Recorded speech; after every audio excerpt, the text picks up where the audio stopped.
अगर मैं पूछूँ कंपनी कैसी चल रही है तो आप क्या चेक करोगे? कंपनी का प्रॉफ़िट? अगर आपका जवाब प्रॉफ़िट है तो आप एक नॉर्मल इंसान हैं, बिकॉज़ हम एनालिस्ट सिर्फ प्रॉफ़िट पे बिलीव नहीं करते, हम चेक करते हैं कैश, क्योंकि प्रॉफ़िट और कैश दोनों सेम चीज़ नहीं होती हैं।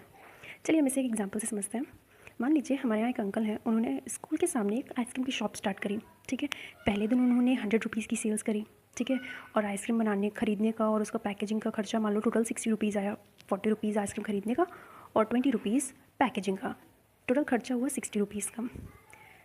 अब उसमें से 100 रुपीज़ की सेल्स हुई, 60 रुपीज़ का खर्चा हुआ, तो टोटल प्रॉफिट हुआ हमें 40 रुपीज़ का। सॉरी अंकल जी को, प्रॉफिट हुआ टोटल 40 रुपीज़ का।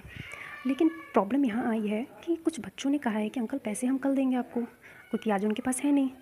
तो अब मान लो कुछ बच्चों ने पैसे नहीं दिए, ठीक है। तो अंकल जी के पास रात को जब वो शॉप बंद करके जाते हैं तो उनके पास एंड में सिर्फ और सिर्फ 50 रुपीज़ ही होते हैं, ठीक है।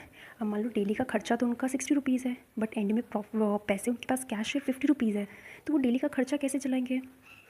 इस वजह से अगर कंपनी के पास में कैश नहीं है और प्रॉफिटेबल है तब भी कंपनी वीक हो सकती है, क्योंकि कैश तो है नहीं, तो वो डेली का खर्चा कैसे करेंगे? खर्चा 60 रुपीज़ है बट कैश उनके पास सिर्फ 50 रुपीज़ है, तो वो क्या करेंगे? डेली खर्चा कैसे चलाएंगे?